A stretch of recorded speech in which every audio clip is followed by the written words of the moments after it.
Question number 9 क्या है? कहता है कि एक वृत्त के ब्रोच, ब्रोच मतलब देखिए घर में कितने लोग घर में डिजाइन बनाते हैं इस टाइप को, इसी को ब्रोच बोलते हैं ना। कोई चांदी के तार से बनाया गया है जिसका व्यास 35 mm है। तार को वृत्त के 5 व्यासों को बनाने में प्रयोग किया गया, उससे 10 बराबर त्रिज्याखंड में विभाजित करता है, जैसे कि आकृति हेतना में होतना में हेतना दर्शाया गया। तो ज्ञान कीजिए हई हऊ हई हऊ मैंने कुल आवश्यक चांदी के तार की लंबाई और ब्रोच के प्रत्येक त्रिज्याखंड का क्षेत्रफल। बहुत आसान सवाल, देखिए यहाँ से बहुत आसान हो जाएगा है ना। आप बस डरिए नहीं बाबू, मोरा लाल हो, डरिए नहीं, हम सब बना देंगे, कुछ नहीं है, ऐसे तो कोई सवाल नहीं है। देखिए सबसे पहले जो दिया है ना उसको लिख लीजिएगा, दिया है। सवाल तो आधा तभी बन जाता है जब आप साफ साफ लिख देते हैं कि क्या दिया है क्या नहीं दिया हुआ।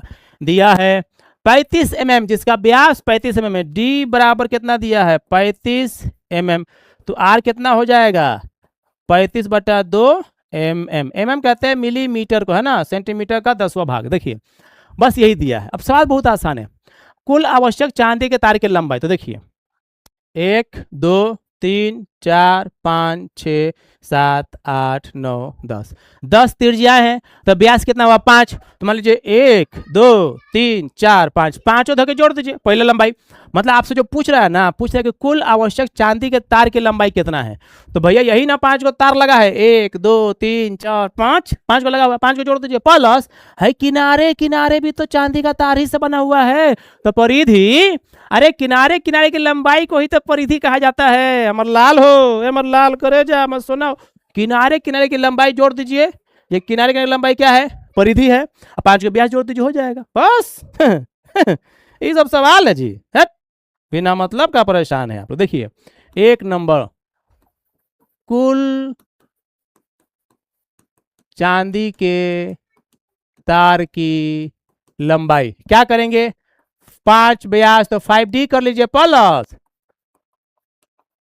परिधि, समझ में आ रहा है कुछ नहीं है भाई। तो 5D कीजिएगा तो 5 × 35 प्लस परिधि कितना होता है 2πr होता है। 35 को 5 से गुणा कीजिएगा तो 175 हो जाएगा, और 2 का 2 पाई का 22/7। आर कितना है भाई, आर 35/2 है, 35 नहीं है, चूंकि 35 जो था वो तो व्यास था। आर के लिए d/2 करना होता है तो 35/2 हो गया। देखिए तो ये 175 का 75 हुआ, 7 5 35, 7 5 35, 2 से 2 चला गया तो 22 5 110 हुआ।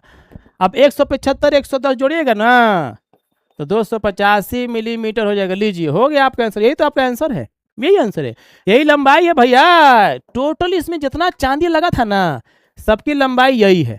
क्लियर हो गया, कुल आवश्यक चांदी तार की लंबाई निकल गया। दोस्तों ब्रोच के प्रत्येक त्रिज्याखंड का क्षेत्रफल, तो और आसान है, और आसान है, समझा देता हूँ कैसे, याद भूलिएगा नहीं।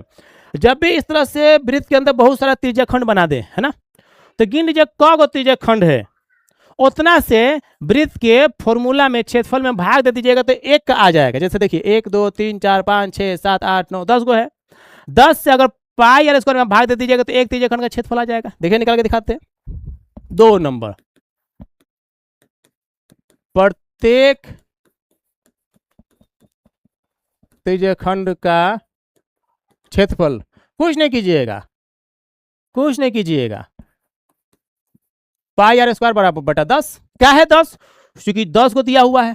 अगर 8 होता तो कितना से भाग देते 8 से, अब 12 होता तो, अब 17 होता तो, अब भैंस ना, भैंस नहीं होती है बाबा, भैंस नहीं होती। मतलब सिंपल सा है कि जितना भी टुकड़ा रहेगा उतना से भाग दे दीजिएगा तो एक टुकड़ा का आ जाएगा। अब देखिए ये पाई के वैल्यू, पाई के वैल्यू इसमें दिया है जी, नहीं दिया है तो हम लोग 22/7 लेंगे। पाई के वैल्यू होता है 22/7 है ना। अब एक बार आपको समझाता हूँ मैं आपको इसको, अच्छा इसका ही बार आप लोग फंस जाते हैं कैसे बनाएंगे, इसको आपको समझा देते हैं। आप एक काम कीजिए 1/10 अलग रख के पाई स्क्वायर कर लीजिए, ये आपको आसानी हो जाएगी। जो कई बार कंफ्यूजन में आ जाता है आदमी कि 10 नीचे रहेगा 7 के ऊपर रहेगा कि 7 के साथ रहेगा। कहीं नहीं रहेगा दादा। 1/10 पाई की वैल्यू 22/7, आर कितना है 35/2, 35/2। देखिए कितना आसानी से कटेगा, देखिए 7 5 35 है ना, और कटेगा कटेगा कटेगा 5 दूनी 10, कट गया ठीक है। अब 2 से ही कटेगा 11, बस और क्या कटेगा। अब देखो 35 से कम 35 का 5 हाथ से लगा 3, 35 से कम 35 का 3 38 बटा 2 दूनी 4, 4 से 385 भाग दीजिएगा तो आपका आंसर आ जाएगा। हम दे देते हैं आपके आसानी के लिए। 9 चौके 36 आया 2 25, 6 चौके 24 आया 10 2 5, 96.25 मिलीमीटर स्क्वायर होगा प्रत्येक त्रिज्यखंड का क्षेत्रफल।